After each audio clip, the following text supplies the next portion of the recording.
Hello everyone. In this session, we are going to discuss a topic that is cellular aging. So let's start it. First, I will let you know the introduction, the definition, what is cellular aging, we will understand that. Then I will tell you the various theories for pathogenesis of aging. The most important theory among them is telomere theory. So we will see the detail of the telomere theory. We will enumerate various theory, but we will see the detail of only one, the most important, that is telomere theory. And then we will see the morphological changes which are seen during aging. And there is a special gene which is discovered very recently, which is known as sirtuin, that is related to the aging. We will see its detail. On aging, you usually get a short question or very short question. You don't get long question on this topic. So be prepared for the short or very short question maybe coming from this topic. We can get a separate question on the telomere theory also. So have a look on all the questions which are provided in the question bank section or notes section, so that you will be prepared what questions are coming from this topic in your exam. So let's start the aging. Let me tell you the introduction of the aging. What is aging?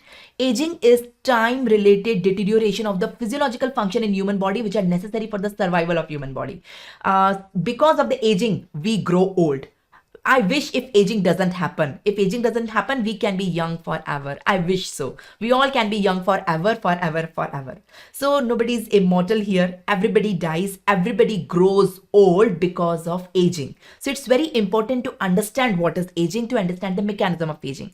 So basically, it is time related. With time, it happens. Time related deterioration of the physiological functions of human body, which are necessary for survival. So it is basically the cellular senescence. So cells in human body keep on dividing, but after aging, the aging of that particular cell, the cell do not divide, and that is known as cellular senescence. So this is the definition of the aging. You can understand by this also, cellular aging is a result of progressive decline in cellular function.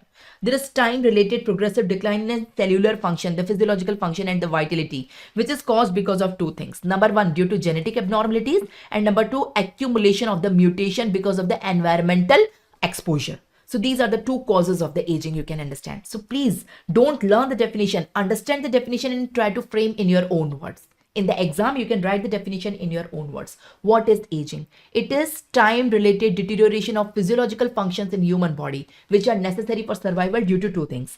Genetic abnormalities, that is mutation, and accumulation of damage due to environmental exposure. So these are the two causes. Now coming on the pathogenesis, there are various theories related to the aging. So there can be telomere theory, the most important. I will discuss this in detail. There can be genetic control in invertebrates. In invertebrates, we found a gene. The name of the gene is the clock gene that is related to aging. But in humans, there is no yet this gene is not yet discovered. Diseases of accelerated aging are there. Progeria is an example you can see. Oxidative stress hypothesis is there, hormonal decline is there, defective host defenses or failure to renew. But the most important theory that we have to see in detail is telomere theory. So what is telomere theory? Let me discuss the telomere theory in detail. Now humans have cell. We all have cell. So from head to toe, our body is made up of millions of cells. Cell is the structural and functional unit of life. So let's draw a cell, human cell, any of the human cell. In human cell, there is nucleus. Inside the nucleus, there are chromosomes. How many chromosomes are there? There are 46 chromosomes in all diploid cells of the human. So pair, or instead of saying 46 chromosomes, say 23 pairs.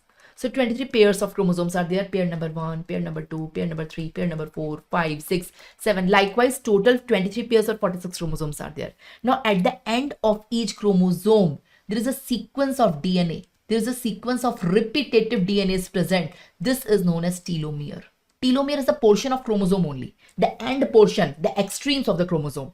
It's a portion of chromosome only. It's made up of DNA only. It's only the repetitive DNA like T, T, A, G, G, G. It's a repetitive sequence. So what does it do? It's like the guard. It protects the chromosome.